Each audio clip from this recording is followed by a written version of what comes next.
Okay, hi everyone, here is Rashmi. आपका micro processor के तीसरे लेक्चर में बहुत बहुत स्वागत है।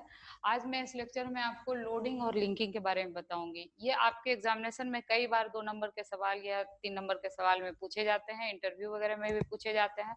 तो this is little small but important topic, ठीक। तो आप पूरा मेरे साथ बने रहें 5-7 मिनट, आपको बहुत अच्छे से समझ में आ जाएगा, ठीक है ना। तो देखिए, नाम से ही आपको क्या लग रहा है, एक बात समझ लीजिए, दोनों जो है यूटिलिटी प्रोग्राम है। सॉफ्टवेयर 3 तरह का होता है प्रोग्राम, एप्लीकेशन, सिस्टम सॉफ्टवेयर और यूटिलिटी सॉफ्टवेयर, ठीक है ना। तो ये यूटिलिटी सॉफ्टवेयर के कैटेगरी में आता है। इसका क्या काम है अभी तुरंत समझ में आ जाएगा आपको, ठीक है ना। तो सबसे पहले आपको अगर कोई पूछता है कि ये किस तरह का सॉफ्टवेयर है, तो आपका जवाब क्या होगा कि साहब ये यूटिलिटी सॉफ्टवेयर है। अब इसका काम क्या है, ये एक एक करके समझते हैं, ठीक। नाम से ही आपको क्या लग रहा है, लिंक करेगा। अब सवाल उठता है किसको लिंक करेगा, लिंक करेगा, है ना। तो देखिए, आपको अगर सी की बात करें तो सी में आप प्रोग्राम लिखते हैं, ठीक है। आप उसमें प्रिंट एफ लिखते हैं, स्कैन एफ लिखते हैं, है ना। और ऐसे कई सारे हेडर फाइल यूज करते हैं आप, जैसे स्क्वायर रूट फंक्शन मैथ में कुछ बच्चों ने यूज किया होगा, या स्ट्रिंग कॉपी फंक्शन यूज किया होगा। तो ये सब जो हेडर फाइल में डिफाइंड फंक्शन है आपका, तो आप क्या करते हैं, उसमें सिर्फ फंक्शन का नाम लिख देते हैं, उसका डेफिनेशन तो कहीं और होता है कि नहीं। तो उसका जो डेफिनेशन होता है उसको आपके प्रोग्राम से लिंक तो करना होगा। ये एक एग्जांपल हुआ, ठीक है। बात ऑब्जेक्ट ओरिएंटेड प्रोग्रामिंग की करें तो उसमें भी कई सारे मॉड्यूल्स होंगे, है ना। तो ये जो फंक्शन जहां रखे हुए हैं उसको आप मॉड्यूल कह सकते हैं, तो जिसका डेफिनेशन कहीं और है और आप यूज यहाँ कर रहे हैं। तो who will responsible to link these, आपके प्रोग्राम से उस डेफिनेशन को लिंक करने का काम किसका होगा, तो वही काम आपके लिंकर का होगा। समझ में आ गई बात। तो आप कहोगे मैम ये तो बहुत सिंपल बात है, तो ये वाकई में सिंपल है, ये इतना ही सिंपल है जितना आपको लग रहा है, ठीक है ना। कि भाई जो प्रोग्राम में जैसे कुछ तो मॉड्यूल हमने अपने खुद बनाया, कुछ मैंने बना बनाया मॉड्यूल पहले से है, वो उसको यूज कर लिया अपने प्रोग्राम में। तो ये सारे मॉड्यूल को लिंक करने का जो जिम्मेदारी है वो किसकी है, लिंकर की है, ठीक है। तो आप कहोगे ये तो आसान है, ये वाकई आसान है। तो कहता है क्या है कि देखो, इसमें जो लिंक होता है वो कैसा फाइल होता है, तो वो निश्चित तौर पे एग्जीक्यूटेबल फाइल होता है। अब आप कहोगे मैम एग्जीक्यूटेबल क्यों, तो वो ऑब्जेक्ट फाइल उसको कहते हैं, ठीक ना। तो जो आपका लिंक होता है वो ऑब्जेक्ट फाइल होता है। देखो, बहुत बार आपसे इंटरव्यू में पूछा जाता है what is the difference between object and executable, तो little bit difference there is. Object file वो होता है जो 0-1 में लिखा होता है, आपका जो कुछ भी आप प्रोग्राम लिखते हो वो 0-1 में कन्वर्ट हो जाता है, सही है ना। और जो पहले से फंक्शन बना हुआ है वो भी 0-1 में कन्वर्टेड है, कंपाइल्ड है, ऑब्जेक्ट में है। तो फिर एग्जीक्यूटेबल क्या हुआ, तो देखो, लिंकर जब सब फाइल को लिंक कर देता है तो वही ऑब्जेक्ट फाइल क्या बन जाता है, एग्जीक्यूटेबल फाइल। तो आप कहोगे इसका मतलब लिंकर जो है वो ऑब्जेक्ट फाइल को लिंक करता है, तो मैं कहूंगी बिल्कुल सही। लिंकर हमेशा ऑब्जेक्ट फाइल को ही लिंक करता है। जब आपका प्रोग्राम कंपाइल होता है तो ऑब्जेक्ट फाइल में कन्वर्ट होता है, और पहले से जो फंक्शन बने होते हैं वो भी ऑब्जेक्ट फाइल में होते हैं। लिंकर का काम होता है वो सारे फाइल को क्या कर देना, लिंक कर देना, ठीक है। समझ गया ना।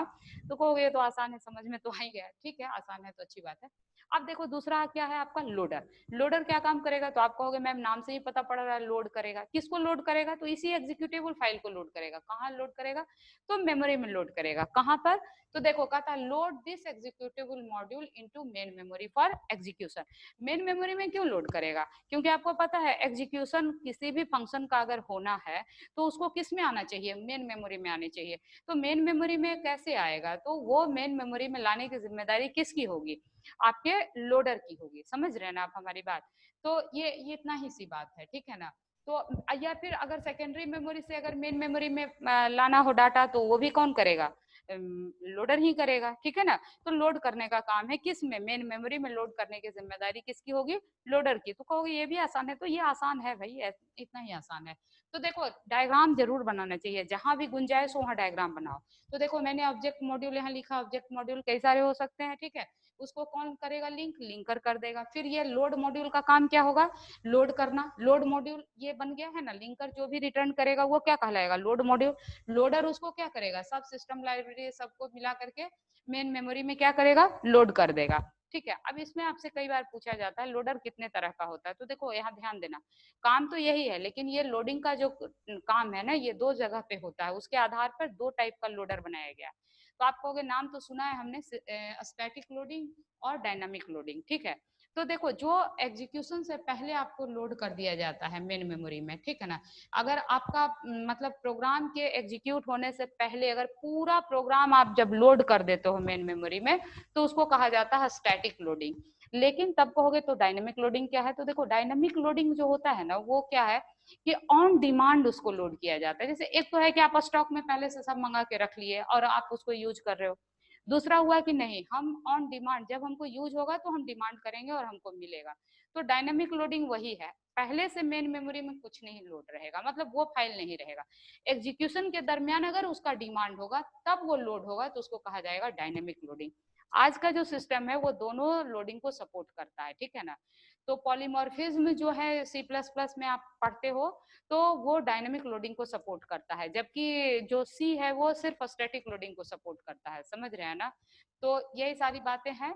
तो हम लोग फिर, आपको अगर ये लेक्चर समझ में आ गया होगा तो आप प्लीज इसको लाइक करिएगा, कमेंट कर दीजिएगा, कम से कम यस लिख दीजिएगा कि यस आपको अच्छा लगा ये लेक्चर, ठीक है ना, इतना जरूर करिएगा।